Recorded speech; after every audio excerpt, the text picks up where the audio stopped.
যোগ্যতার অবস্থানে আমি নাই।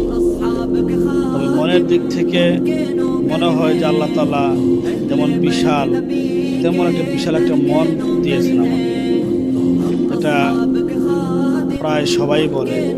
আমার কাছে মনে হয় যে আসলে আমার তো যোগ্যতার দিক থেকে, অর্থনৈতিক দিক থেকে কোনো দিকেই আমার কোনো অবস্থান নেই, এরপরও কিনা এত বড় মন দিলেন।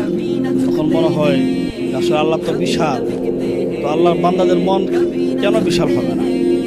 ওই দিক থেকে একটু চেষ্টা করতেছি, যেহেতু আল্লাহ তাআলা মালিক হিসেবে এই বাগানের তদারকি করার তৌফিক দিয়েছেন।